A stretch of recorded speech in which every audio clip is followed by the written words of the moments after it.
I stayed outside. My mother texted that night. I went in anyway, and my stepfather hit me, just as he always did when he assumed my silence was a given. A week later, at my half-sister's wedding, the clip for their first dance played a whisper not meant for anyone else's ears. It was the secret of the payoffs and the shove that cost me my career. The hall fell silent, and this time, I was the one controlling the volume. My name is Nora Whiteham. I am 32 years old. On that Tuesday night in October, the rain over Westcourt City wasn't just falling. It was a driving, percussive force, trying to wash the manicured lawns of Hawthorne Drive clean. It hammered the roof of my car, a relentless drumming that vibrated through the leather of the driver's seat and up into my bones. I sat there for a long time, watching the water slide down the windshield, distorting the familiar facade of my mother's house into something wavering and monstrous. The porch light, a mock gas lamp fixture that was Barton's idea of old money charm, was on the fritz.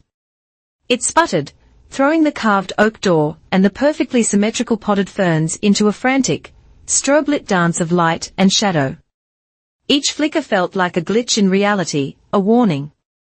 Then my phone buzzed against my thigh, a low, insistent vibration. I didn't need to look. I already knew what it would say, but I looked anyway. My thumb swiped across the glass with a practiced, weary motion.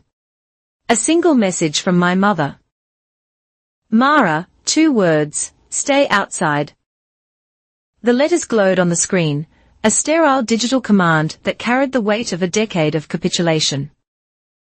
It wasn't a suggestion. It was a plea, an order born of fear.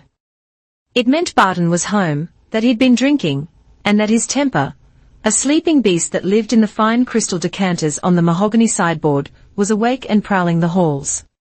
Stay outside. It meant save yourself, because I cannot save you. I will not save you. For a moment, I considered obeying. I could put the car in reverse, the tires hissing on the wet asphalt, and disappear back into the anonymous, rain-lashed streets of the city. I could go back to my quiet, sterile apartment, open a bottle of wine, and pretend the message never came. I could do what I had done a dozen times before. But something was different tonight. A cold, hard knot had formed in my stomach, something dense and unyielding. I killed the engine. The sudden silence was deafening, amplifying the roar of the storm.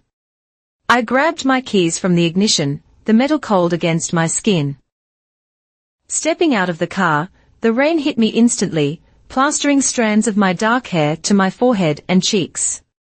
I didn't run. I walked, my heels clicking a slow, deliberate rhythm on the flagstone path. Each step was a small act of defiance. Under the meager shelter of the porch overhang, the flickering light cast my shadow long and then short, a phantom dancing at my feet. My phone was still in my hand, gripped tight. My thumb hovered over the audio recording app, a muscle memory honed by years of needing proof that no one ever wanted to see. My house key, the one I'd had since I was 16, slid into the lock. My hand was shaking, not from the cold, but from a profound, seismic rage that was finally breaking the surface. Before I could turn it, the door was ripped open from the inside. He filled the doorway. Barton Hale, my stepfather. He was a big man, not in a soft, comfortable way, but in a dense, solid manner that seemed to consume the space around him. The scent of him rolled out into the damp night air, a cloying mix of expensive bourbon, oak-paneled offices, and something sharp and acrid. The pure, distilled scent of his anger. His silvering hair was perfectly coiffed, his jaw set like granite, but his eyes, usually a placid corporate blue, were dark, narrowed to slits of cold fire. They weren't the eyes of a COO or a community pillar. They were the eyes of a predator. His hands shot out, his grip closing around my forearm like a manacle. He was surprisingly strong, his fingers digging into the muscle, and he pulled me forward, dragging me over the threshold and into the grand 2-story foyer. The sudden warmth of the house was a shock. The air was thick and suffocating. "You are not welcome in this house anymore," he hissed, his voice a low, controlled sibilance. It wasn't a shout. Shouting was for public displays. This was private. This was intimate. His face was close to mine, and I could see the tiny broken capillaries on his cheeks, the slight sheen of sweat on his upper lip. My eyes darted past him, and I saw her. My mother. Mara was standing just behind the frame of the living room door, half hidden as always. She was a ghost in her own home, dressed in a silk blouse that seemed to hang off her frail frame. Her hand was pressed to her mouth, and I could see the dark smudge on her lower lip, the telltale sign of a split, the blood already beginning to bead. Her eyes, wide and terrified, met mine. They screamed everything she couldn't say, "I'm sorry. Please, just go. Don't make it worse. She gave a small, almost imperceptible shake of her head. I turned my gaze back to Barton, my jaw tight. I didn't say a word. Silence was my oldest weapon, the one thing he couldn't twist. But my silence, my refusal to shrink, only fed his fury. I saw the decision flicker in his eyes a split second before it happened. His right hand, the one not gripping my arm, came up. It wasn't a wild swing, it was precise, economical, and brutally efficient. The crack of his open palm against my cheekbone echoed in the cavernous space, sharp and definitive. My head snapped to the side. A universe of white light exploded behind my eyes, followed by a dull, spreading numbness that radiated from the point of impact. The scent of bourbon was suddenly overwhelming, as if he'd slapped me with the bottle itself. My ear rang with a high-pitched whine. From the corner of the foyer, the antique grandfather clock, a Hale family heirloom, began to chime the hour. Each deep, resonant bong was a physical blow vibrating through the floorboards. 1, 2, 3. It was a slow, majestic count of my mother's failures, of every compromise she had made, every truth she had swallowed, every bruise she had hidden under makeup and excuses. I tasted copper in my mouth. I straightened my neck slowly, turning to face him again, the numbness in my cheek already giving way to a hot, throbbing ache. My phone was still clutched in my right hand. Without looking down, my thumb found the side button and pressed it twice, hoping to activate the screen, hoping to start the recording that would capture what happened next. It was a desperate, foolish hope. My mother saw the movement. Her eyes widened further, her terror sharpening into a new, frantic urgency. She made a sharp, cutting motion with her hand. Stop. Her expression was no longer just fear for me, it was fear of the consequences, of the exposure, of the ugly truth being dragged out from the shadows where she had so carefully tucked it away. In that moment, her plea wasn't to save me from another blow, but to save the fragile, rotten structure of her life from collapsing. She chose the monster she knew over the unknown fallout of the truth. A cold clarity washed over me, cutting through the pain and the ringing in my ear. The knot in my stomach tightened into a diamond-hard point of certainty. I wasn't just fighting Barton anymore. I was fighting the years of silent complicity that had enabled him. I relaxed my body, letting the fight drain out of me in a way that was entirely performative. I allowed my shoulders to slump, my eyes to fall to the polished floor. Barton's grip on my arm loosened slightly, misinterpreting my surrender as defeat. He shoved me back toward the door. "Get out," he said, his voice flat now, the rage having been spent on the impact. "And don't come back." I didn't look at my mother again. I stumbled out back into the cleansing, unforgiving rain. The cold air was a relief against my burning cheek. I walked down the stone path, not looking back. Each step felt heavier and more solid than the last. I didn't stop until I reached the wrought iron gate at the end of the driveway. I stood there for a long moment, the rain soaking through my jacket, my head dripping into my eyes. I could feel the bruise already beginning to form, a tender swelling testament under the skin. I left tonight with two things. The promise of that purple and blue mark and a new, absolute vow I made to myself. A vow that was as cold and hard as the iron gate under my hand. I lifted my phone. The screen was slick with rain, but it glowed under my touch.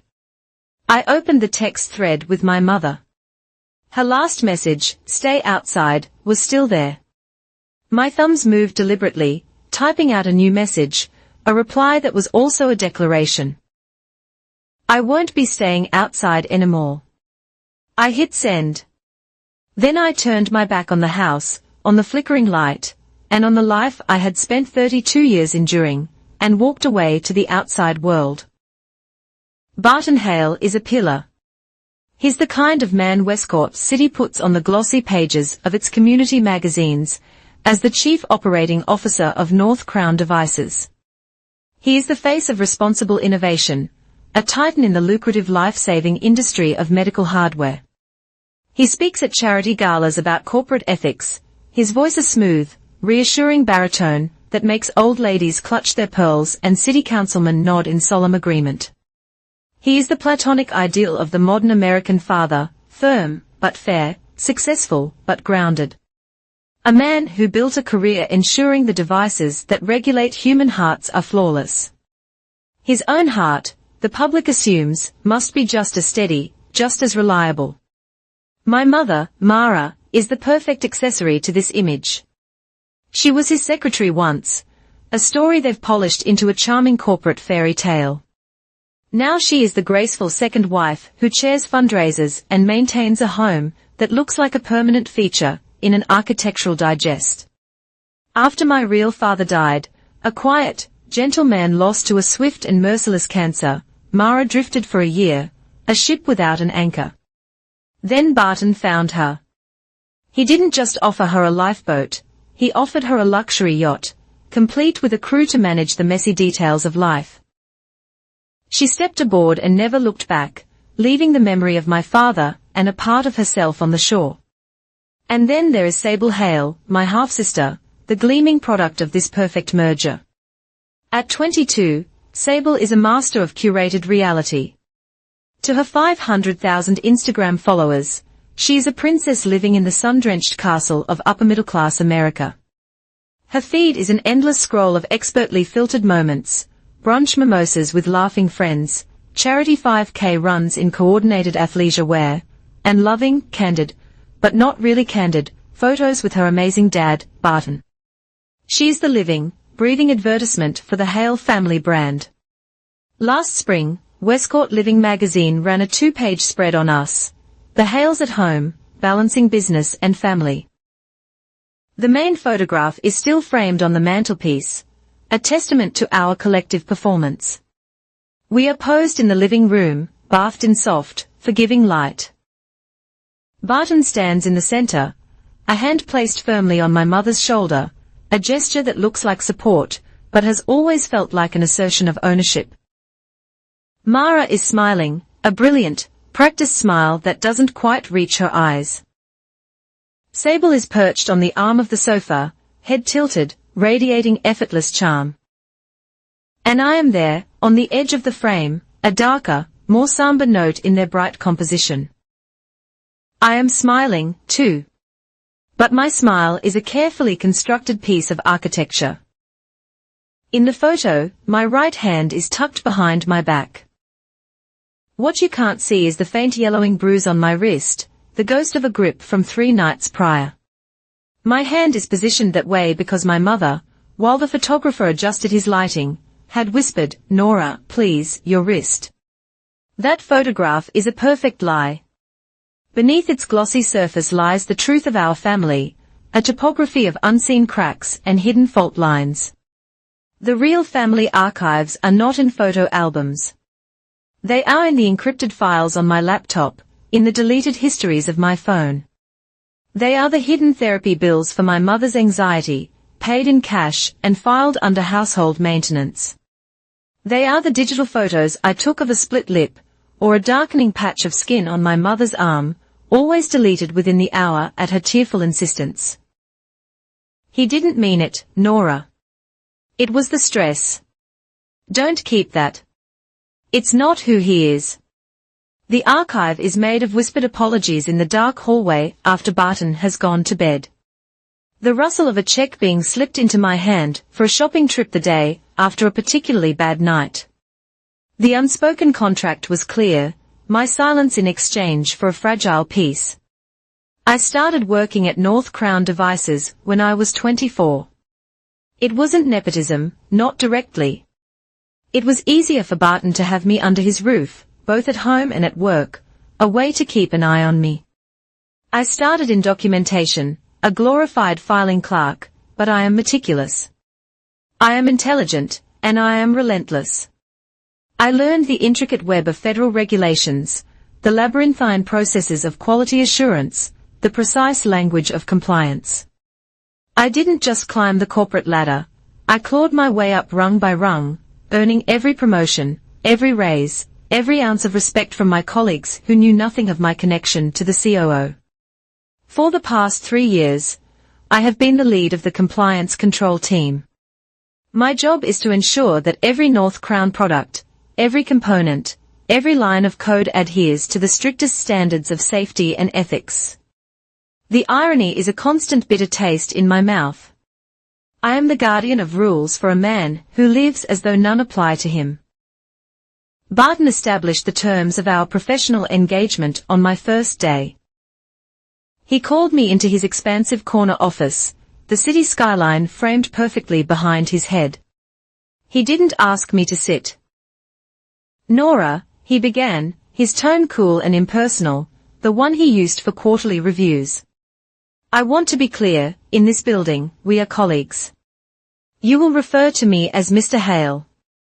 You will earn your place. Do not bring family matters through those doors. They have no place here.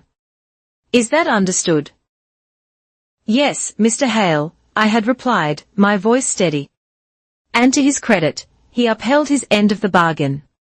At work, Barton was a different man. He was demanding, exacting, but scrupulously professional.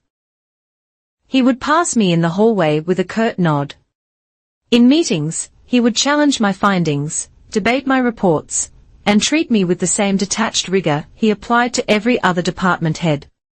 He never showed me an ounce of favoritism. In fact, he was often harder on me, as if to prove to everyone, and perhaps to himself, that the two worlds could be kept separate. He built a wall between the office and the home, a firewall designed to protect his professional reputation from the contamination of his private life. But the wall was only built to work in one direction. It prevented me from bringing the truth of our home life into the pristine, orderly world of North Crown. But it did nothing to stop him from bringing his corporate entitlement, his coup's absolute certainty in his own authority, back home with him every evening. The man who spent his day signing off on devices that saved lives would walk through his front door and become a man who broke the spirit of the people inside. My colleague, Mr. Hale, would come home, loosen his tie, and pour himself a bourbon. And some nights, that same colleague would raise his hand to his wife, or his stepdaughter, with the same casual authority he used to approve a budget, as if it was simply another executive decision he was entitled to make. The hand that signed multi-million-dollar contracts was the same hand that left bruises. Early on, I learned that fighting back, crying, or pleading was useless. Those were emotional responses. An emotion was a currency he devalued and exploited. It was fuel. So I adapted. I did what I was good at. I began to collect data. My mind became a secure server, my memory a locked file. I stopped thinking of it as my life and started thinking of it as a case study. Date, November 12th, time, 10:47 p.m. Location, kitchen. Cause, I had left a glass on the counter. Words used, useless. Ungrateful. Action, a backhand. Not hard enough to leave a significant mark, but enough to make my teeth rattle. My mother was present. She said nothing. Date, May 4th, time, approximately 8 p.m. Location, his study. Cause, I had contradicted him about a political headline at the dinner table. Words used, don't you ever disrespect me in my own house. Action, grabbed my arm, shoved me against the wall. A new photo, taken in my bathroom under the harsh fluorescent light, added to the encrypted folder, deleted an hour later at Mara's request. I memoized everything, the time on the clock, the room we were in, the specific cutting words he chose. This wasn't for telling. I knew no one would listen. My mother would deny it. And who would believe an angry stepdaughter over Barton Hale? The man who sat on the board of the Children's Hospital. No. This was not for telling. It was for proving. It was a private, meticulous construction of a case file against the day I might need it. It was the only power I had. This silent, secret accounting. I couldn't stop the attacks, but I could document them. I could bear witness. I could build a record so complete, so detailed, that if the time ever came, it would be irrefutable. And as I walked away from his house on that rainy Tuesday night, the throb in my cheek, a fresh entry in my mental log, I knew that time was finally here. The firewall had been breached, and I, the compliance officer, was about to conduct a full and final audit. The world doesn't stop for a bruised cheekbone. The day after Barton hit me, I was at my desk at 7:30 a.m., an hour before anyone else on my team. A carefully applied layer of concealer, a shade lighter than my skin tone to counteract the blue undertones of the bruise, was my shield. The pain was a low, steady thrum, a physical reminder of the new state of play. My personal life was a controlled demolition. My professional life, I thought, was my fortress. It was the one place where the rules were clear, where data was king, and where I had built a career on the unassailable foundation of fact. The fortress was about to be besieged. Its name was Project Heliotrope. Heliotrope was North Crown's moonshot, the company's bid for market dominance for the next decade. It was a next-generation cardiac sensor module. Smaller, more efficient, and with predictive analytics capabilities that bordered on science fiction. It was designed to detect arrhythmia precursors hours, even days, before a cardiac event. It was a revolutionary piece of technology, and its launch was tied to billions in projected revenue and a massive surge in stock value. My team's role was the final critical checkpoint, ensuring that every component, every test result, every piece of documentation was in perfect compliance with FDA and international regulations before the launch submission. We were the gatekeepers. For weeks, I had been living in the Heliotrope data logs, thousands of pages of stress tests, battery life cycle reports, and biocompatibility assays. And I found something. It was small at first. A ghost in the machine. A discrepancy in the performance metrics of the sensor's core processing unit under simulated high-exertion scenarios. The data from prototype batch H77B was inconsistent with the other 9 batches. The failure rate, while still low, was statistically significant. A tiny but persistent deviation from the mean. It was the kind of anomaly that could be easily overlooked, dismissed as a statistical outlier, swept under the rug of a multi-billion-dollar project. But my job wasn't to overlook. My job was to see. I spent 2 sleepless nights cross-referencing the batch manufacturing logs, the supplier component records, and the firmware build histories. I isolated the variable, a single batch of microcapacitors from a secondary supplier. I documented everything, compiled a 42-page report complete with appendices and statistical models, and concluded that we could not, in good faith, include batch H77BS data in the final submission without further testing. The responsible course of action was to flag the issue, quarantine the affected prototypes, and recommend a 4-week delay to the launch schedule to conduct a full diagnostic. I scheduled a meeting with Barton, not as his stepdaughter, but as his lead of compliance control.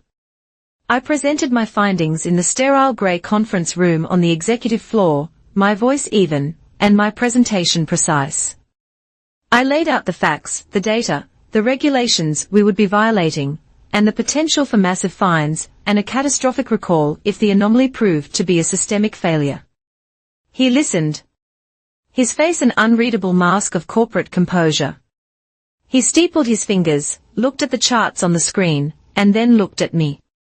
A small, dismissive smile played on his lips. It was the same smile he'd had the night he hit me. The smile of a man who held all the power and knew it.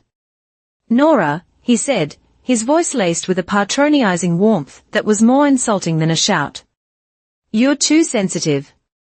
Your diligence is admirable, but you're getting lost in the weeds." He stood up and walked to the window, looking down at the city below. "We are on a knife's edge with the launch window. A 4-week delay costs us the Q3 earnings forecast. It costs us momentum. It costs us millions in shareholder value." He turned back to me, his eyes cold. "It's a statistical outlier. We proceed with the aggregated data. The risk is negligible. Profit is more important than perfect. Profit over perfect." He said it so calmly.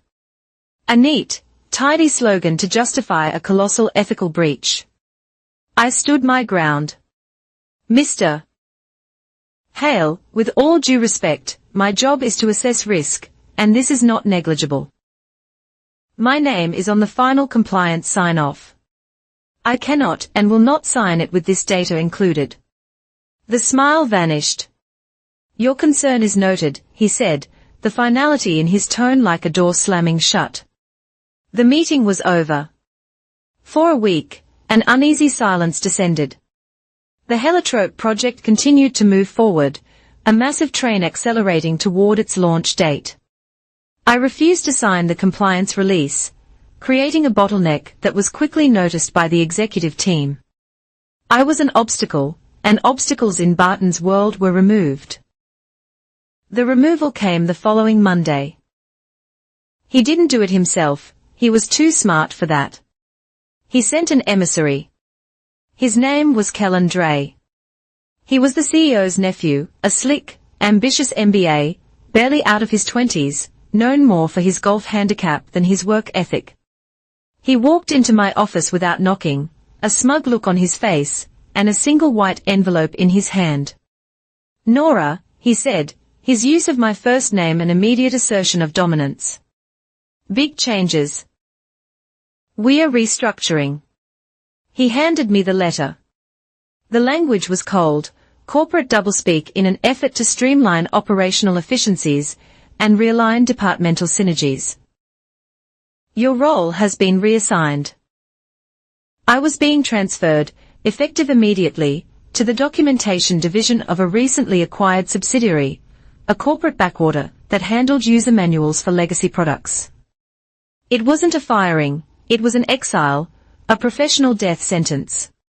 My title, my team, and my security clearance for Project Heliotrope were gone. The letter informed me that Kellen Dray would be my replacement as the interim head of compliance control. My access was revoked before I even finished reading the letter. I clicked on the Heliotrope evidence repository on my monitor. A folder I had opened 1,000 times. A small grey box popped up, access denied. I tried to open my team's project management software. Access denied. I was being digitally erased in real time. My entire professional life, my fortress, was being dismantled with a series of keystrokes executed by an IT admin in another building. I looked over at my team sitting in the open-plan office just outside my glass wall. They were looking down, avoiding my eyes. They already knew the Slack channels I had created for the Heliotrope audit, the ones filled with months of my work, my analysis, my warnings. I watched them disappear from my sidebar. No archive, no notification. They just vanished, as if they had never existed. I packed my personal belongings into a small cardboard box, a few books, a framed photo, a coffee mug. It was a swift, humiliating process. As I walked out of the office, box in hand, no one said a word. They just watched. That night, sitting in my silent apartment, the box on my floor, a sad little monument to my career, an email notification chimed on my phone. It was from Sable. The subject line was a string of champagne and heart emojis. OMG, sis, the big day is almost here. You have to come. It wouldn't be the same without you. I'm going to do my first dance with Dad, and I really want you to be there. Please, please, please say you'll be there. Love, Sable. Attached was a digital invitation to her wedding, a flurry of calligraphy and pastel flowers. The date was in 1 week. The timing was so perfectly, cruelly ironic. The family that had just orchestrated my professional assassination was now inviting me to celebrate their perfect life. My first dance. The phrase echoed in my head. I put my phone down. I walked over to my laptop and opened a new encrypted note in my personal Notion account. The page was blank, a clean slate. My fingers found the keys. I wasn't the compliance lead anymore. I was an investigator, and this was the start of my new case file. I typed 3 lines, a roadmap for what came next, timeline of events, persons of interest, documents required. I was halfway to the door of my apartment building when the elevator dinged, its doors sliding open. Kellen Dre stood inside, a Bluetooth earpiece in his ear, his briefcase in hand. He saw me, and his face tightened for a fraction of a second before smoothing back into a neutral mask. We stood in uncomfortable silence as the elevator began its descent. He thought I couldn't hear him, but the elevator was quiet, and his voice, though, was clear. He was speaking into his earpiece. Yeah, I'm heading out now, he said. A pause. No more issues from her. The problem is handled. He glanced at me, a quick, dismissive flick of his eyes, and then looked away, oblivious. But I had heard him. And I did what I always do. I recorded the data. I memorized the exact words, the tone, the time on the clock. The problem is handled. He had just confirmed it. I wasn't a restructuring. I was a problem. And he and Barton thought they had solved me. As I stepped out of the elevator and into the cool night air, I knew they hadn't solved anything. They had just armed me. Linden Hall was drowning in honey. The light from a dozen crystal chandeliers dripped from the vaulted ceiling, pooling on the polished dance floor, and glinting off the rims of champagne flutes. The air was thick with the scent of lilies and expensive perfume. A sweet, cloying fog designed to induce a state of celebratory amnesia. It was the perfect stage for the Hale family's latest production, the fairy tale wedding of Sable, the Instagram princess. I chose a table at the far back of the ballroom, a small two-top tucked away near a service entrance. From this vantage point, I was a ghost at the feast, a shadow in the golden light. The concealer on my left cheek felt like a clay mask, thick and unnatural. Underneath it, the bruise had ripened into a mottled tapestry of purple and green, a secret I wore like a hidden locket. I had a clear view of the head table, where my mother was dabbing her eyes with a silk handkerchief, a perfect portrait of maternal joy. Barton sat beside her, expansive and benevolent, accepting congratulations with the practiced grace of a king receiving his court. He looked every inch the proud father of the bride. He looked nothing like the man who had slammed my face a week ago. The DJ, a young man with more enthusiasm than experience, tapped his microphone. All right, Westcourt, are we ready to welcome the happy couple to the dance floor for their very first dance as husband and wife? The crowd roared its approval. I took a slow sip of ice water. The cold glass, a small grounding anchor in the sea of forced merriment. The DJ's setup was elaborate.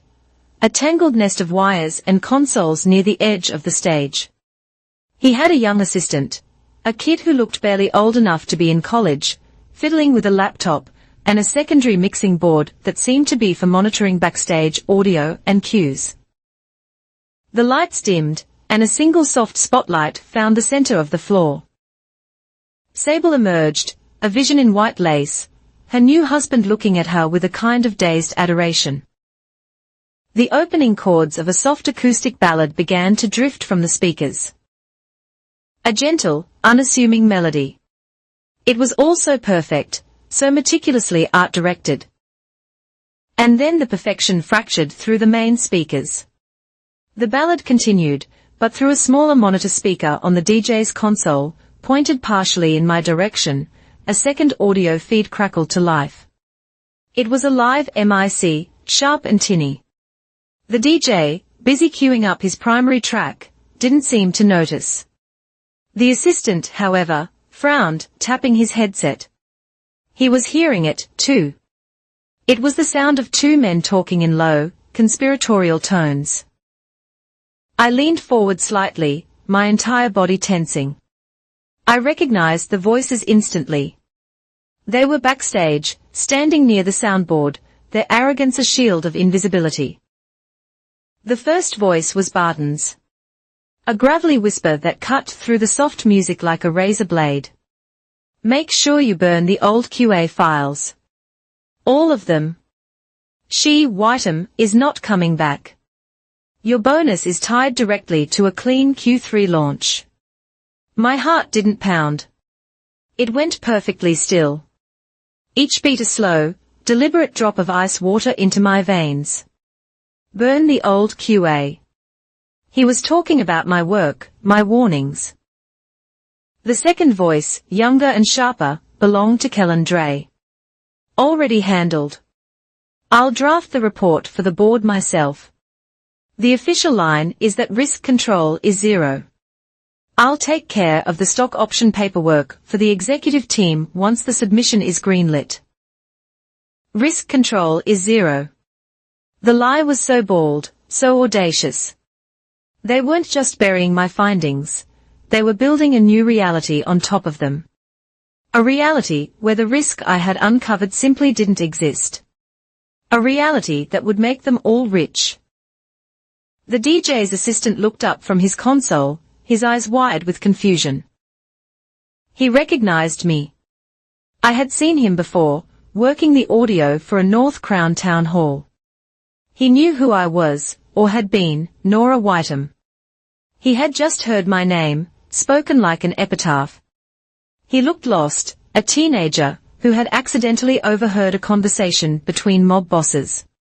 His hand hovered over a fader, his instinct to cut the feed, to restore the illusion of perfection. I met his eyes across the golden room. I didn't smile. I didn't gesture wildly. I simply lifted my hand to my own ear, tapping it lightly, then gave him the smallest, most definitive shake of my head. Asterisk no, don't stop it. Asterisk then I made a subtle rolling motion with my index finger. Asterisk keep it going. Keep recording. Asterisk. He understood. A flicker of fear, then comprehension, crossed his face. He looked down at his laptop, his hands moving not to the fader, but to the keyboard. I saw him click on the recording software icon, ensuring the audio stream was being captured. He had just switched his allegiance. On the dance floor, the ballad swelled. Sable and her husband began to move, a slow, swaying waltz. She was a picture of innocence, oblivious to the rot just a few feet away from her. The spotlight followed them as they turned for a fleeting, perfect second. It swept across the back of the stage, illuminating a large, gilt-framed mirror hanging on the wall. And there they were, a tableau of guilt. The mirror surface captured them in perfect clarity. Barton Hale and Kellen Dre, heads bowed together, their faces grim and shadowed. Two silhouettes conspiring in the dark while the party celebrated in the light. The camera of my mind captured the image, date and time-stamped it, and filed it away. The visual confirmation. I slipped my phone from my clutch purse. My movements were economical and precise beneath the tablecloth. I pulled up the contact information for the DJ company I'd looked up before arriving. A quick search on their website gave me the lead DJ's name. I opened my messaging app, my thumbs flying across the screen. 2. Main DJ private number. Subject, urgent audio file. This is Nora Whiteham. I am sitting at table 28. Your assistant is currently recording a live backstage audio feed. It is a matter of extreme professional and legal importance. Do not delete it. When the night is over, I need a raw, unedited, time-stamped export of that complete audio file. I will pay you $5,000 in cash for the file and your absolute discretion. Acknowledge if you understand. I hit send. The song on the dance floor reached its crescendo. As Sable dipped into her husband's arms, a series of confetti cannons lining the stage erupted with a percussive boom. A shower of shimmering gold and silver paper rained down on the dancers, a manufactured explosion of joy. The crowd applauded wildly. My mother was openly weeping now, a happy cinematic tear rolling down her cheek. My phone buzzed silently in my hand. A reply from the DJ, one word, understood. The confetti settled on the floor, on the tables, on the shoulders of the laughing guests. They saw a celebration. I saw the aftermath of an explosion. They saw the end of a beautiful first dance. I saw the beginning of a war. They thought they had handled the problem. They thought they had buried me. But in their arrogance, standing by a live microphone, they had handed me the shovel, and I was ready to start digging. The night of the wedding, I met the DJ's assistant in a dimly lit 24-hour diner halfway across town. He was a nervous kid named Leo, his eyes still wide with a mixture of fear and excitement. He slid a black USB drive across the sticky tabletop without a word. I slid an envelope containing 50 crisp $100 bills back. Our hands never touched. You were never here. This conversation never happened, I said, my voice low and even. He just nodded, grabbed the envelope, and practically ran from the diner. The transaction took less than 30 seconds. Back in my apartment, the city lights a distant, indifferent glitter outside my window. I plugged the drive into my laptop. The raw wave file was pristine. I listened to it once, twice, my own face reflected in the dark screen. Barton's voice, Kellen's voice, clear as a confession. The timestamp on the file read 9:14 p.m. Saturday. The opening shot had been fired. Now it was time to build the rest of the arsenal. My fortress at North Crown had been taken, but they had forgotten to salt the earth. In a company of thousands, there are always back doors, forgotten keys, and digital ghosts left behind in the rush to upgrade and restructure. My ghost was named Milo. Milo and I had started at North Crown in the same week. He was DevOps, a brilliant, cynical coder, who saw the company's infrastructure as a flawed puzzle he was paid to solve. We'd bonded over late-night bug fixes and a shared disdain for executive buzzwords. He'd left the company 6 months ago for a startup, but I knew he'd left digital breadcrumbs behind. A year prior, he had set up a series of automated diagnostic tools for my team, tools that ran on a service account with broad read-only access to the development and documentation servers. When he left, HR deactivated his primary account, but no one ever decommissioned the service account. Its API token, which he had securely shared with me for troubleshooting, was still active. A key to a kingdom they didn't know I could still access. I sent him a single encrypted text message. Are the old diagnostic scripts still running? His reply came 2 minutes later. Legacy systems never die. Why? Need to pull some old logs for a personal project. Don't get caught. And don't tell me what you find. That was all I needed. I booted up a virtual machine, routed my connection through a series of proxies, and authenticated using Milo's old token. The file directory of the North Crown development server bloomed on my screen. I was back inside. The first step was correlation. I took the timestamp from the wedding audio file, 9:14 p.m. I navigated to the commit logs for the Heliotrope project's firmware. I filtered the entries for the preceding 48 hours. And there it was, a commit logged at 10:02 p.m. on Friday, the night before the wedding. The entry was made by Kellen Dre. The commit message was just one word, finalized. But the flag next to it was the real story. It was a 4-screen flag in our system. That was a manual override, a way for an administrator to push a build through the automated testing sequence, even if it had failed a check. It was the digital equivalent of putting your hand over a blinking red warning light and declaring the problem solved. The timing was damning.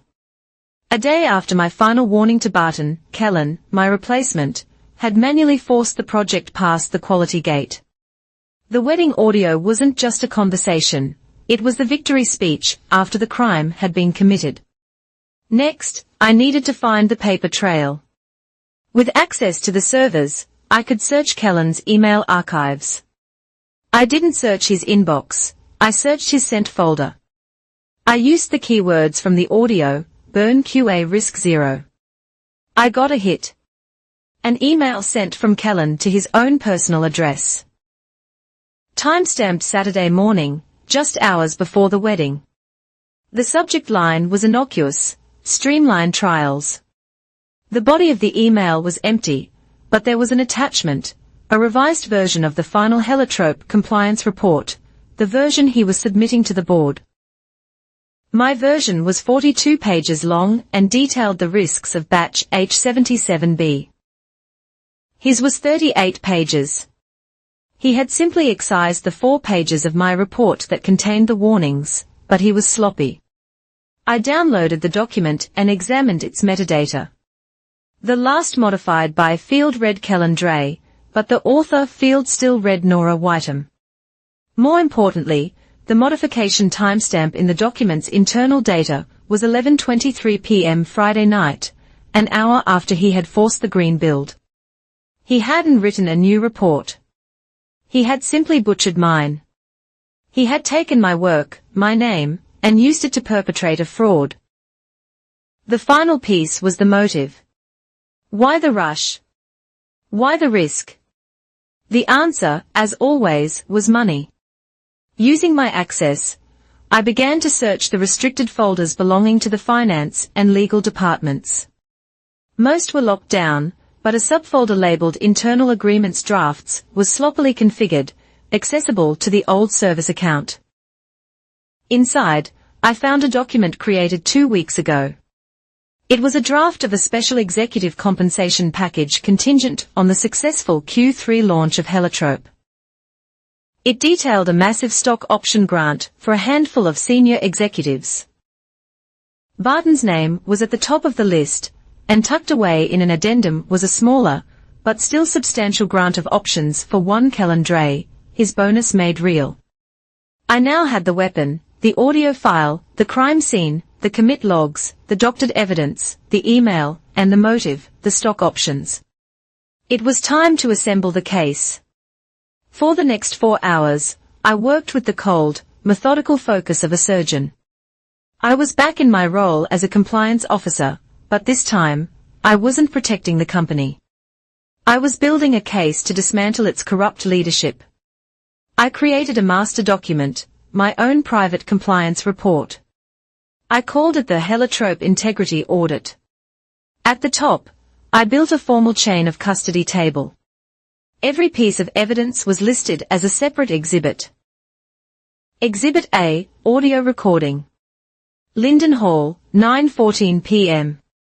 I ran a cryptographic hash of the WAV file and included the alphanumeric string in the document, proving it hadn't been tampered with. Exhibit B, Heliotrope commit log. Entry 8C4B1, 10:02 p.m. I took a screenshot and embedded it, highlighting the 4-screen flag. Exhibit C, email from K. Dre, 10:05 a.m. I attached a full copy of the email and a separate report on the attachment's metadata. Exhibit D, draft executive compensation agreement. Each exhibit was catalogued, timestamped, and sourced. But I wasn't finished. This wasn't just a corporate crime, it was personal.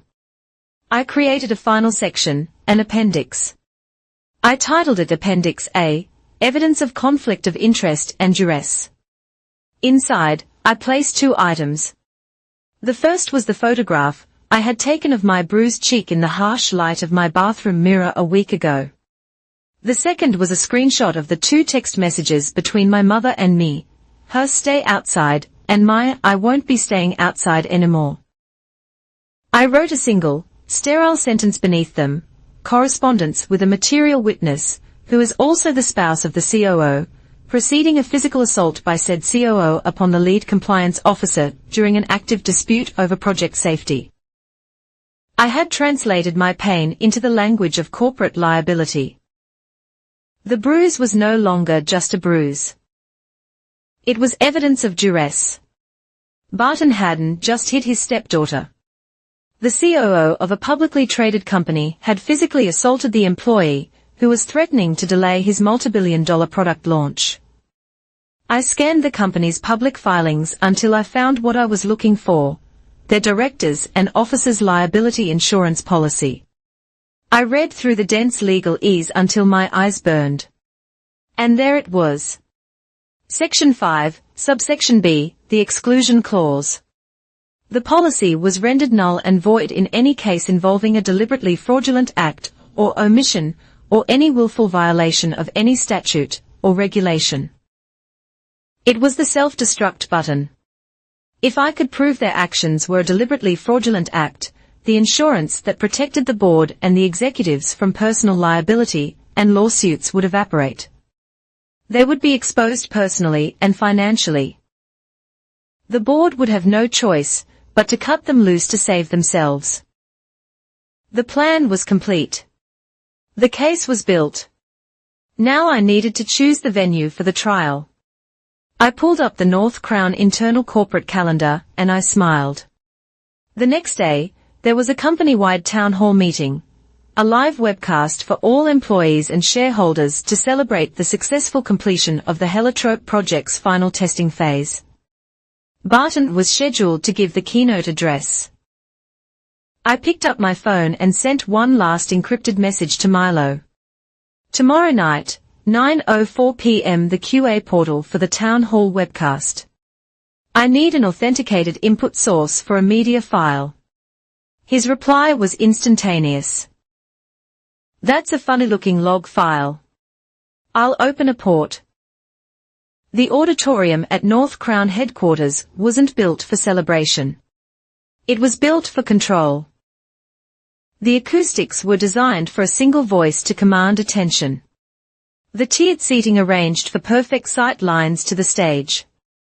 The lighting a cold, professional blue that made everyone look serious and important. It was a room designed to project power. Tonight, it was the stage for a victory lap, and I was in the audience, ready to set it on fire.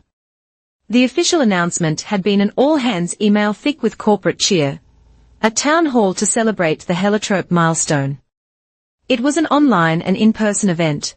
A chance for Barton, as COO, to take a bow before the employees and, more importantly, the shareholders and analysts dialing in via the live webcast. The CEO of North Crown, Edric Vale, a man who looked like he was carved from expensive driftwood, weathered and impassive, would be in attendance, a silent, endorsing presence. I sat in the third row, center aisle, close enough to see the sweat on Elia's brow, but not so close as to draw attention. I wore a high-collared navy blazer, the fabric a stark, professional armor.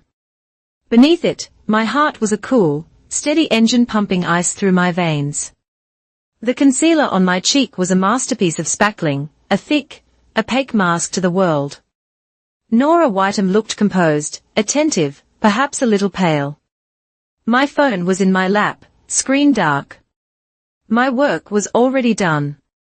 The anonymous complaint, my entire heliotrope integrity audit, was sitting on a secure, anonymous server, scheduled to be delivered to the personal inboxes of the audit committee members at precisely 9:15 p.m. The trap was set. Tonight was about springing it in the most public, most humiliating way possible. The key was the town hall's QA system. It was a standard corporate platform, allowing employees both in the room and online to submit questions anonymously. The questions would appear on a moderator's tablet, who would then select a few to ask the speaker. But Milo had found a flaw. The media upload portal, intended for presenters to share last-minute slides, had a back-end authentication vulnerability. He had written a simple, elegant script. It would piggyback on my anonymous user credentials when I submitted my question, pushing not text, but a media file directly into the presentation queue. The script was a digital tripwire tied to a specific phrase from the wedding audio. When the webcast's live transcription software detected the words, "Risk control is 0, the script would execute, replacing the North Crown logo on the main screen with my audio file, ready to play.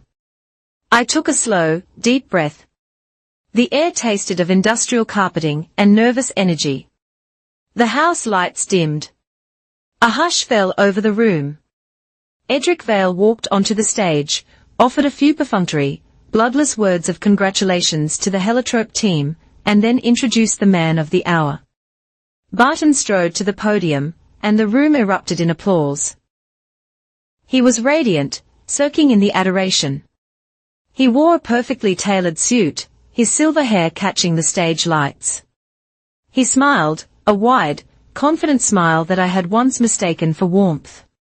The sound of his expensive leather shoes on the stage floor was a crisp, confident metronome, counting down the final seconds of his career. He began his speech, his voice smooth and commanding. He spoke of innovation, of synergy, of shareholder value. He painted a picture of North Crown as a flawless machine of progress and profitability, with heliotrope as its gleaming new engine. I let the words wash over me, a meaningless tide of corporate propaganda. I watched his hands, the way he gestured to emphasize a point. I watched his eyes sweeping the room, connecting with his audience, selling them the lie. In the wings, I could see Callan Dray standing with his arms crossed, a smug look on his face. He was the conquering hero's trusted lieutenant, the jackal waiting for the lion to finish his meal. He was looking at his phone, probably tracking the live feed of the North Crown stock price, as it ticked upward in anticipation of the official launch announcement. And the credit for that goes to every single one of you, Barton was saying, his voice swelling with manufactured sincerity. But in a project of this magnitude, the most critical element is diligence. It is the meticulous day-by-day management of risk. It is ensuring that every variable is controlled, every contingency is planned for, and every standard is met and exceeded. He paused for effect, letting the weight of his words settle. He took a sip of water. My hand rested on my phone, my thumb already hovering over the screen, the QA portal open and waiting. Any second now. Barton leaned back into the microphone, his expression hardening into one of absolute, unshakable confidence. This was his closing statement, his grand finale. And that is why I can stand here today, and tell you with absolute certainty that for Project Heliotrope, our risk control is 0. The words hung in the air. Risk control is 0. The digital tripwire snapped. On the massive LED screen behind Barton, the North Crown logo, a stylized blue heartbeat, wavered for a fraction of a second, a barely perceptible flicker, a single dropped frame in the video feed. No one else seemed to notice, but I saw it. The script was waiting. The payload was in the queue. My thumb moved. I typed the question I had composed in my head 100 times. A question designed not just to ask, but to accuse. It was a primer, A spark to throw on the kindling I was about to unleash. Submitted anonymously via employee portal. How can the risk be zero when the lead QA's findings were, and I quote, burned? I pressed submit. The click of the virtual button was silent, but in my mind, it was as loud as a gunshot on the stage.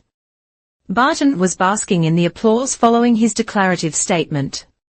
He smiled, ready to move on, but then his eyes flickered to the moderator at the side of the stage. The moderator was staring down at his tablet, his brow furrowed in confusion, then alarm. He looked up, his eyes wide, and met Barton's gaze. Barton's smile tightened. He sensed the shift. The hum in the room didn't stop, but its frequency changed, the confident buzz giving way to a low, questioning murmur. He swallowed, his Adam's apple bobbing once.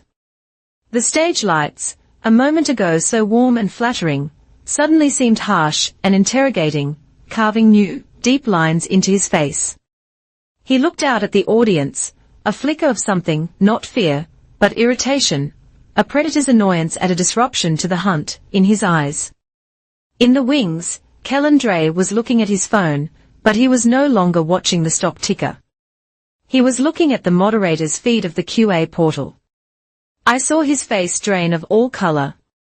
I saw his mouth fall slightly open, as he read the words on his screen, burned. My quote.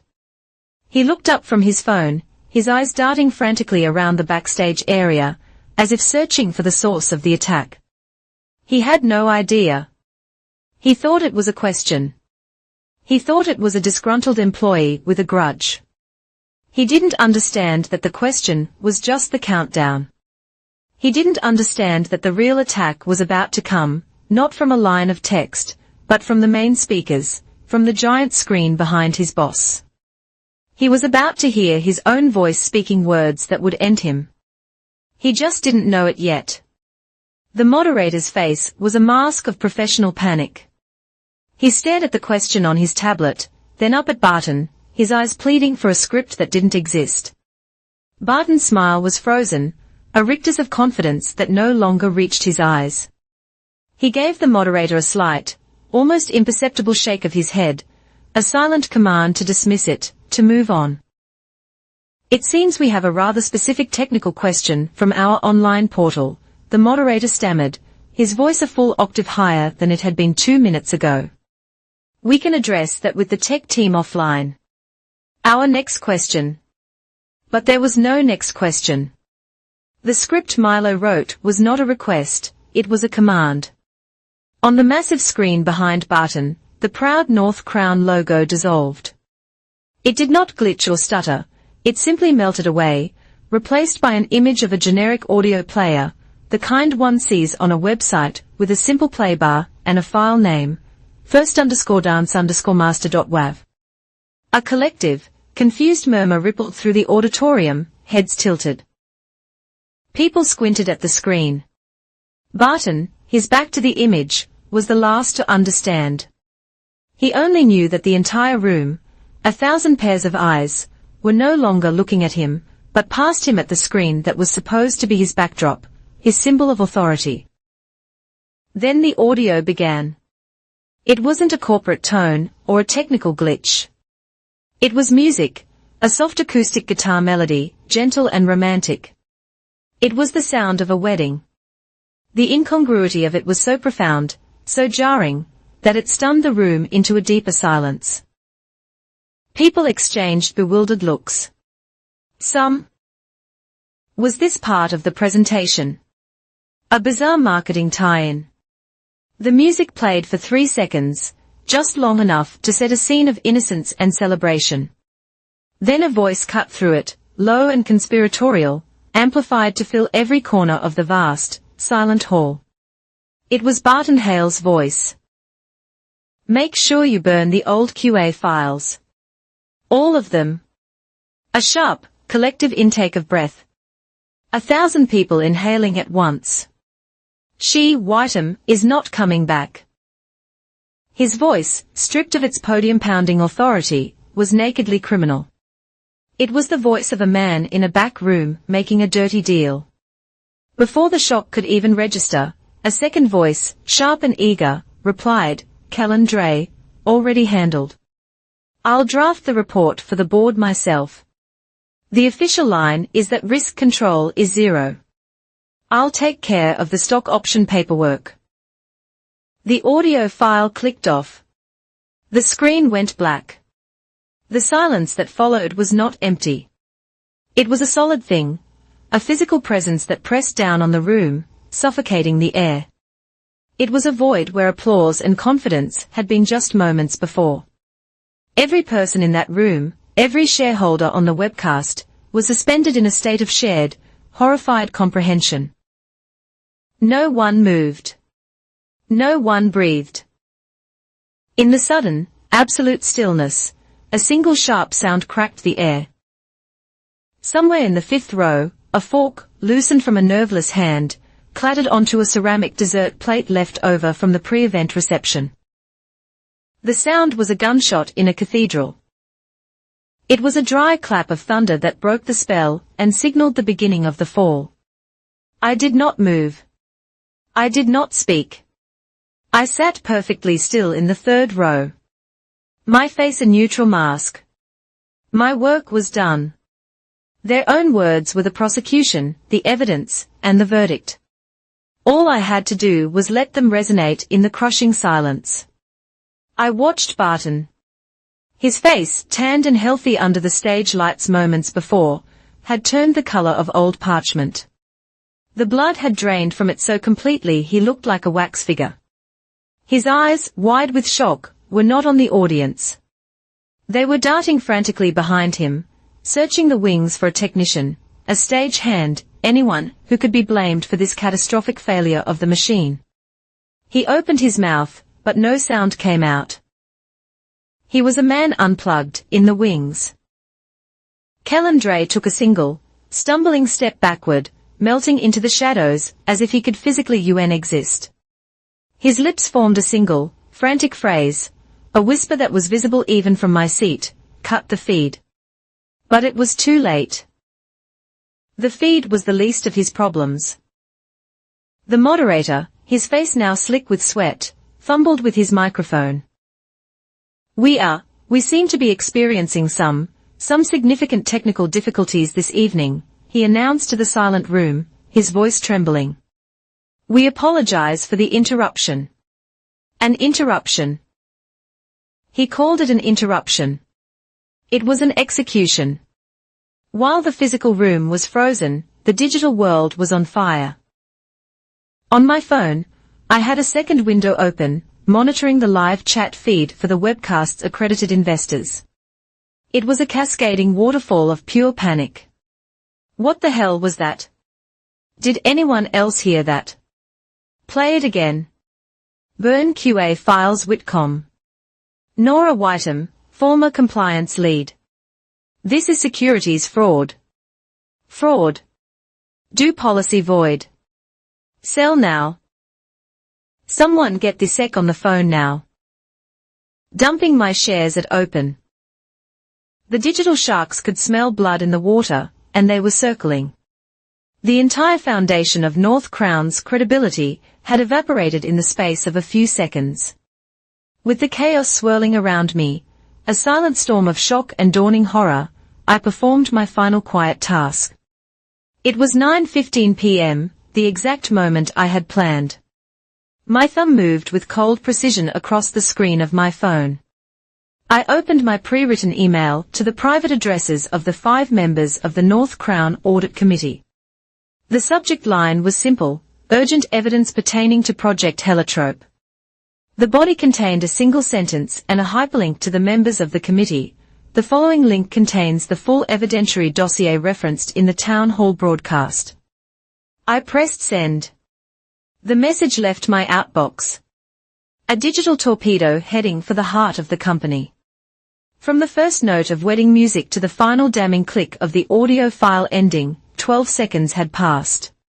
12 seconds. The time it takes for a traffic light to change from green to red. The time it takes for a diver to fall from a high platform to the water below. Long enough for a carefully constructed lie to be obliterated. Long enough for a reputation to be turned to ash. Long enough for a career, an entire lifetime of cultivated power and authority, to plummet from the sky and shatter on the unpitying floor of a corporate auditorium. Barton Hale was still standing at the podium, a statue in a suit. As his world came to an end around him, he hadn't said a word. He didn't need to. He'd already said everything. The chaos in the auditorium was a silent, blooming flower. Panic didn't erupt, it seeped. People were frozen in their seats, staring at the blank screen, then at Barton, then at each other. On stage, the moderator was a statue of incompetence. But not everyone was paralyzed. In the front row, a woman stood up. Her name was Renee Call.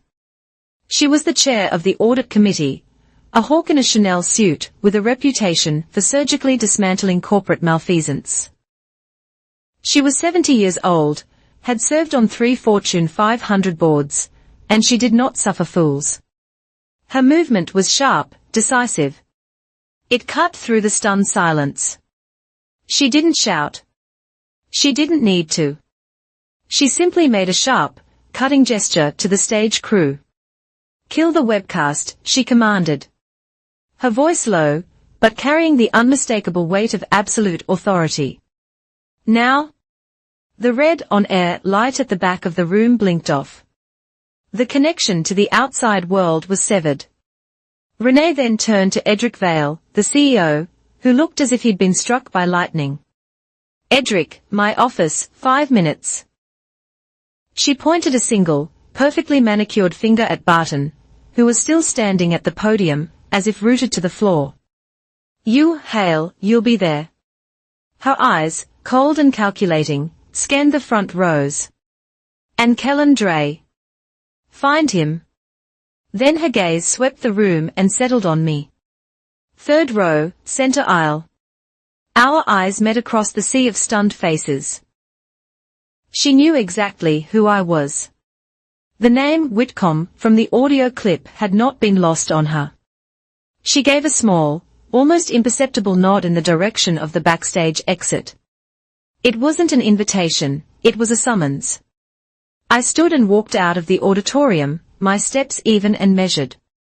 The panic was breaking behind me now, a dam of decorum crumbling into a flood of frantic whispers. I ignored it. I walked down a sterile white corridor to the executive conference room. A glass-walled box usually reserved for board meetings. The door was already open. I was the first one there. The room was cold, dominated by a long black granite table that felt like a tombstone. I placed a thin black portfolio on its polished surface. A minute later, Renee Call walked in, followed by a pale and shaken Edric Vale. Barton was marched in by a member of the corporate security team, his face a ruin of disbelief and fury. Kellen was nowhere to be seen, a jackal smart enough to have already fled the scene. Renee didn't sit. She stood at the head of the table, the undisputed center of gravity in the room. "The webcast is terminated," she said, her voice like chipping ice. "The internal network is locked down. Nothing gets in or out now." She turned her sharp gaze to me. "Ms. Whiteham, I presume you have something to add to what we just heard." I didn't answer her question directly. I opened my portfolio. Inside was a single bound document, my heliotrope integrity audit. I slid a copy across the table to her. "This is the complete evidentiary dossier," I said, my voice calm and devoid of emotion. "A copy was delivered to the private email of every member of your committee 3 minutes ago." Renee picked it up. She didn't flip through it randomly, her eyes went straight to the first page. "Each piece of evidence listed has a corresponding QR code in the margin," I explained, my tone that of a compliance officer delivering a routine briefing. "Scanning the code will link you to a secure server displaying the evidence's cryptographic hash. You can verify in real time that none of the files, the audio, the logs, the emails, have been altered in any way since they were created. She looked up from the page, a flicker of something not respect, but professional acknowledgement in her eyes. This was a language she understood: data, process, irrefutable proof. "Mr. Hale," she said, without looking at him, her eyes still on me. "Is the voice on that recording yours?" Barton finally found his voice. It was a ragged, strangled thing. "This is a fabrication, a malicious, doctored attack by a disgruntled former employee." I did not respond to his outburst. I simply directed Renee's attention to the last page of my portfolio. "Exhibit E," I said calmly. "The company's directors' and officers' liability insurance policy. I've taken the liberty of highlighting the relevant clause." Renee turned to the page. There it was. Section 5, subsection B, a single sentence, an illegal guillotine, which I had outlined with a thin red pen. "This policy does not provide coverage for any claim arising out of, based upon, or attributable to a deliberately fraudulent act or omission, or any willful violation of any statute or regulation." "The suicide clause," Renee murmured, more to herself than to anyone else. She looked up, and for the first time, her eyes were not on me but on Edric and Barton. The temperature in the room dropped another 10 degrees. "Let me be perfectly clear for everyone in this room," she said, her voice now dangerously soft. "If the actions discussed in that audio recording are proven to be a deliberately fraudulent act, and Ms. Whiteham's dossier appears to argue that they are, our D&O insurance is void. The corporate veil becomes meaningless." She let the words hang in the air. "That means the company is not insured against the SEC fines. It is not insured against the shareholder lawsuits that, as of 10 minutes ago, are already being drafted. It means that every member of this board and every executive officer involved becomes personally, financially, and legally liable. Their houses, their savings, everything." She had laid out their ruin with the detached precision of a surgeon. She had shown them the abyss. "The audio clip establishes intent," I stated, continuing the briefing as if we were the only two people in the room. "Exhibit B, the forced commit log, establishes the act. Exhibit C. Kellen Dre's email establishes the cover-up. Intent, act, and cover-up constitute, under federal statute, a willful violation. You have no insurance." I paused, letting the finality of it land. Then I added the final turn of the screw. "I should also inform you that a detailed, anonymous whistleblower complaint was filed with the Securities and Exchange Commission earlier today. Their investigation has likely already begun. The clock, as they say, is ticking." Barton made a choking sound, a mix of rage and despair, and Edric Vale, the CEO, just sagged, looking 10 years older than he had on stage. The fight was over. This was just the administration of last rites. Renee Calloway looked at me, her expression unreadable. She had processed the crime, the evidence, and the consequences. She was now onto the solution. "What do you want, Ms. Whiteham?" It was the question I had been waiting for. I met her gaze, my own just as steady, just as cold. I laid out my terms. They were not a negotiation, they were conditions for the company's survival. 1, I began, ticking the points off on my fingers. Full and immediate reinstatement to my position as head of compliance control, with expanded oversight and a direct reporting line to this committee, not to the COO's office.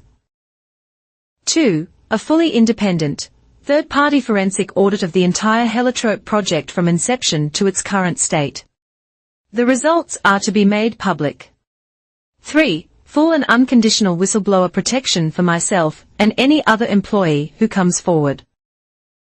Contractual guaranteed and signed by this board. I paused, holding her gaze. I had one final condition. This one was not about the company. This one was about the debt that was owed. And 4, I said, my voice dropping slightly, the first hint of anything other than ice showing through. A public, formal apology issued by the board to my mother, Mara Hale, for the hostile work environment that she has been forced to endure. The room was silent. Barton stared at me, his eyes filled with a venomous hatred. Renee Callow held my gaze for a long, heavy moment.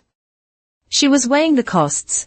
A public humiliation, a costly audit, giving me unprecedented power within her company. She weighed it all against the alternative, total corporate and personal annihilation. If this recording is authentic, she said, tapping the dossier with a single, blood-red fingernail, and if this evidence is as you've presented it, then we don't have a choice. News travels at the speed of outrage. Before the security guards had even finished clearing the stunned employees from the auditorium, the first leak hit the internet. It was a financial blog known for its breathless, rumor-fueled posts. The headline was a masterpiece of sensationalism. Wedding clip crashes North Crown Town Hall. Billions in market cap at risk. The story was a shark in the water, and every other news outlet was about to start a feeding frenzy. The first call came from Sable. I was in the back of a town car, navigating the city traffic away from the North Crown campus. The adrenaline of the last hour leaving a cold, metallic taste in my mouth. Her name flashed on my screen, and I answered, my voice perfectly level. Hello, Sable. The sound that came through the phone was not a voice, but a raw, hiccuping sob. It was the sound of a fairy tale shattering. How could you, she wailed, her voice thick with tears and disbelief. How could you do this to me? To us. You ruined my wedding day. You ruined everything. Her wedding day. Not the company, not her father's career, not the potential harm of a faulty medical device. Her day, the center of her universe. For a moment, I felt a flicker of something. Not pity, but a detached, clinical observation of her profound self-absorption. Sable, I said, and the coolness in my own voice surprised me. Let me be clear. I didn't ruin your day. I paused, letting the silence stretch, forcing her to listen past her own hysterics. Your day was ruined the moment your father decided to confess to security's fraud next to a live microphone. That was his choice, not mine. But it was my wedding, she cried, as if the venue should have granted them immunity. And it was his crime, I replied, the words sharp and final. You should send the bill for your ruined memories to him. I ended the call. I had nothing more to say to her. The world she lived in, a world of filters and carefully curated moments, was not a world I had the time, or the energy to navigate. I arrived at my mother's house 20 minutes later. The front door was unlocked. I walked in and found her in the kitchen. A half-packed suitcase sat open on the floor, silk blouses and cashmere sweaters spilling out. She was standing by the counter, her face pale and drawn, staring at her phone as if it were a venomous snake. As I stepped into the room, it began to ring, its vibration a loud, angry buzz on the granite countertop. She flinched, a full-body recoil from the sound. She looked at me, her eyes wide with a familiar, lifelong terror. It's him, she whispered. She made no move to answer it. The phone continued its insistent summons. Then, with a trembling hand, she reached for it, her fingers fumbling. The phone slipped from her grasp, clattering to the tile floor and sliding under the kitchen island. It was the story of her marriage encapsulated in a single clumsy motion, a desperate reach for something she was terrified of, resulting only in it falling out of her control. I walked calmly past her, knelt down, and retrieved the still ringing phone. The screen read, Barton. I looked at my mother, at the tears welling in her eyes, at the decades of fear etched into the lines around her mouth. I pressed the green icon to accept the call. Nora speaking, I said, my voice as clear and steady as a broadcast signal. For a second, there was only the sound of ragged, furious breathing on the other end of the line. Then his voice exploded from the small speaker. A raw, unrestrained roar that was nothing like the smooth, controlled baritone of the COO. This was the voice from the dark hallways of my childhood. "You," he snarled, the word dripping with a lifetime of condensed hatred. You think you've won. You've destroyed this family. You've destroyed everything. You will pay for this, Nora. I swear to God, you will pay." My mother flinched, turning away, as if to physically block out the words she had spent years pretending not to hear. But I wasn't going to let her turn away. Not this time. My thumb moved to the right side of the screen and pressed the speakerphone icon. A small icon lit up, and suddenly Barton's rage was no longer a private poison whispered into my ear. It filled the entire kitchen, bouncing off the stainless steel appliances and the cold tile floor. His voice was a physical presence in the room, ugly and undeniable. "I will tear you down. I will spend every last cent I have to see you ruined. You are nothing. You have always been nothing." I held the phone out, my arm steady. I looked directly at my mother. Her eyes were wide, fixed on the phone in my hand. Her hands were pressed against her mouth. She was hearing it. For the first time, she was hearing the monster without the filter of my protection, or the plausible deniability of a closed door. She was hearing the pure, unvarnished truth of the man she had chosen over her own daughter. Time and time again, she was hearing what I had always heard. I waited for him to run out of breath, his threats dissolving into incoherent guttural noises. Then I spoke into the phone, my voice still quiet, but now amplified for both of them to hear. "Are you finished, Barton? Goodbye." I ended the call and placed the phone gently on the counter. The silence that followed was different from the silence in the auditorium. It was the silence of a fever breaking. My mother slowly lowered her hands from her face. She looked at me, and for the first time in as long as I could remember, there was no fear in her eyes. There was only a profound, bottomless sorrow. And then a flicker of something new, something hard. She closed the lid of her suitcase. She was no longer running from him, she was just leaving. At that exact moment, my own phone buzzed with an email notification.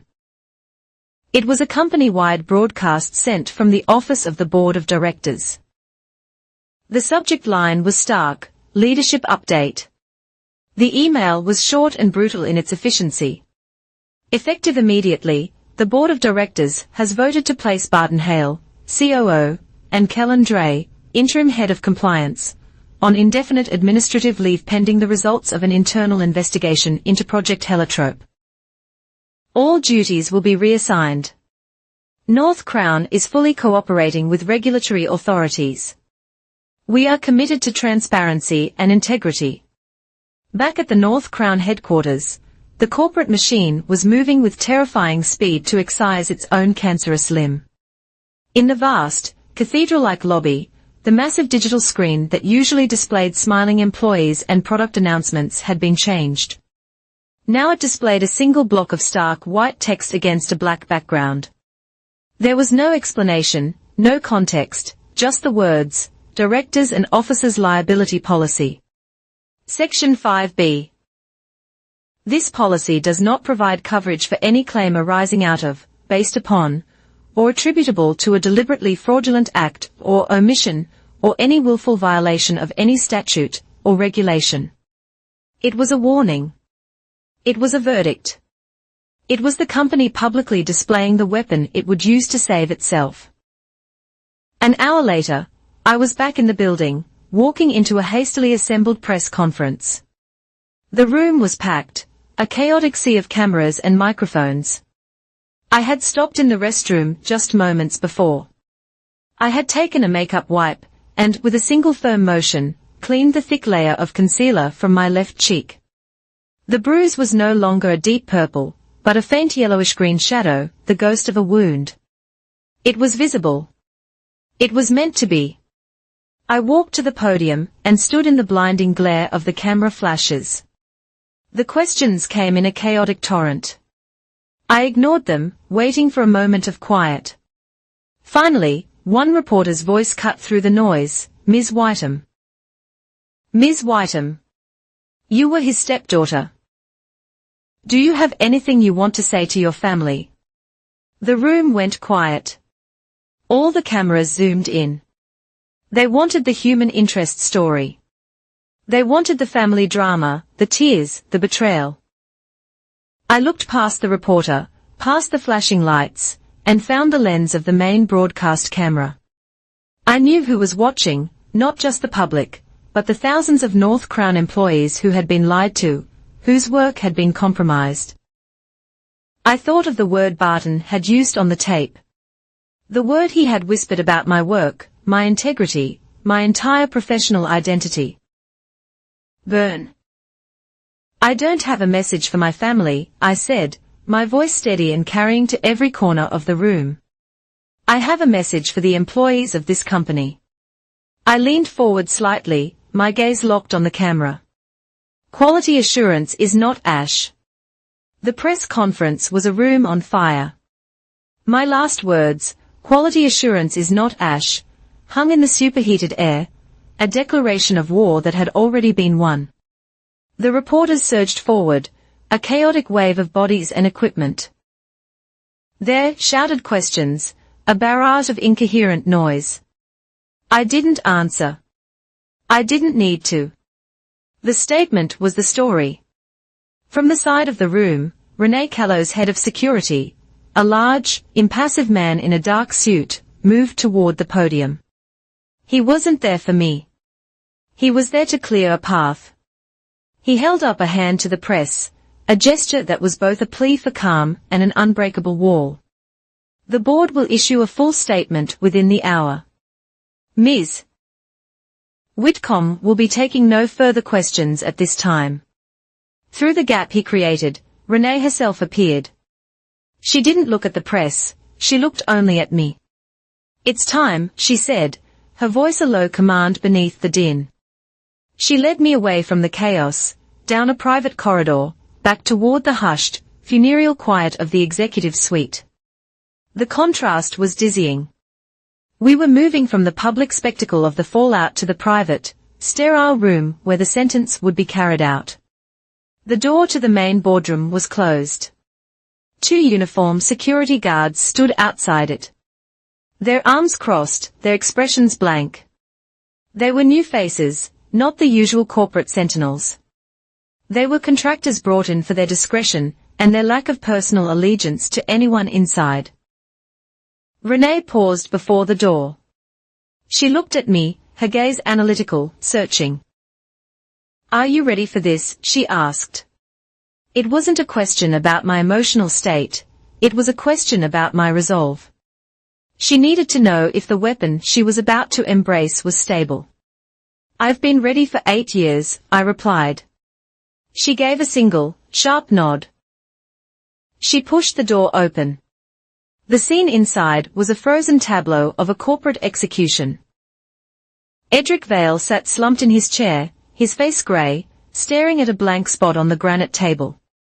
2 lawyers I didn't recognize, men with the predatory stillness of crocodiles, stood against the far wall, and at the center of the room, standing before the vast window that overlooked the city, was Barton. He was no longer the king on his stage. He was a man cornered, his suit suddenly looking too big for him. His shoulders slumped in defeat. He turned as we entered, and his eyes, when they met mine, were not filled with the explosive rage of the phone call that had burned out, leaving behind something far worse, the cold, dead ash of complete and utter ruin. He saw me, and in that instant, he understood that I was not just the instrument of his downfall. I was its sole architect. "Barton Hale," Renee said, and her voice was not human. It was the voice of a legal document being read aloud. "Pursuant to the emergency powers of the board and in light of the evidence presented, you are hereby terminated from your position as Chief Operating Officer of North Crown Devices for cause, effective immediately. You will vacate the premises now." He didn't speak. He just stared at me, a look of profound, venomous betrayal on his face. The corporate security guards stepped into the room, moving with a quiet, unnerving efficiency. One stood by the door. The other walked toward Barton. "Sir," the guard said, his voice polite but unyielding. "We'll escort you out." Barton's body seemed to deflate. The last ounce of fight, of arrogance, of bluster went out of him. As he turned to be led away, his cuff caught on the arm of his chair. There was a faint tearing sound. A button from his shirt sleeve, a small mother-of-pearl disc, popped off and skidded across the floor, coming to rest near my foot. His tie was askew, the knot pulled loose. He was no longer Barton Hale, COO. He was just a man in a rumpled suit, being led away from the wreckage of his life. As he passed me, his eyes locked with mine one last time. There were no words. There was nothing left to say. The guards led him out the door, and he was gone. Renee Callow waited a beat, letting the finality of his exit settle in the room. Then she turned to the assembled group. Her voice was crisp, clear, and absolute. Effective immediately, she announced. Nora Whiteham is reinstated to her position as head of compliance control, with the full authority of this board behind her. The independent audit of Project Heliotrope will commence tomorrow morning at 8 a.m. under her direct supervision. As if triggered by her words, the door to the press conference room, visible down the hall, burst open. A blinding supernova of camera flashes erupted. The photographers, having pushed past the security line, were eager to get a shot of the closed boardroom door to capture the aftermath. And on the large monitor inside the boardroom, which had been displaying a placid corporate screensaver, an image suddenly flashed. It was the first 3 seconds of the wedding clip. The soft romantic music, the hunted light, the image of Sable smiling innocently. It played for just a moment, a ghostly echo of the event that had triggered this entire collapse. Then the screen cut to black. It was a final, brutal full stop, a technician's last ironic punctuation mark on the day's events. I turned my head, my eyes scanning past the lawyers, past the broken CEO, to the doorway at the far end of the room, and I saw her. My mother was standing there, just inside the threshold. She hadn't come to save him. She had come to bear witness. She stood small and alone, her hand gripping the back of a leather chair for support. She was no longer crying. Her face was calm, her eyes clear. She looked at me, and in that single, silent gaze, an entire lifetime of unspoken words passed between us. I saw her apology. I saw her regret. I saw her pain. But I also saw her strength, a strength she had forgotten she possessed. I gave her the slightest of nods, a gesture of acknowledgement, of closure. She returned it. The cycle was broken. I turned back to the room. The microphone on the center of the conference table, the one used for board meetings, had been left on. Its small indicator light was a steady emerald green. It was live. I knew the remaining members of the press, still clamoring in the hallway, would be able to hear whatever was said next. This was my stage now. I stepped forward, placing my hands lightly on the cool granite surface of the table. I leaned toward the microphone. I did not raise my voice. I spoke with the quiet, unshakable authority of someone who had paid for her words in blood and silence. North Crown no longer has room for violence and deceit, I said, my voice carrying through the room and out into the hallway beyond. A single, profound beat of silence followed my words. It was the moment the world held its breath. Then the applause began. It wasn't the polite, scattered applause of a corporate meeting. It started with one person, then another. A sound that grew and swelled until it was a roar. It was the sound of the reporters in the hallway. The sound of the employees still gathered in the lobby. The sound of 1,000 people realizing that the truth had finally won, It wasn't a clap, it was a storm. A hailstorm of sound that washed away the lies, the fear, and the years of quiet complicity. I listened to it for a moment, a cleansing, cathartic roar. Then I straightened up. I pushed the microphone gently away from me, the gesture a clear and final statement. I was done speaking.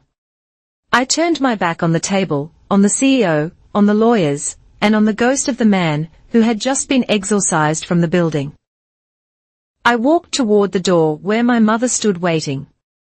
I did not look back. The heavy oak door swung shut behind me, its closing muffled by the continuing roar of the applause. The latch engaged with a single, sharp, definitive click. The end.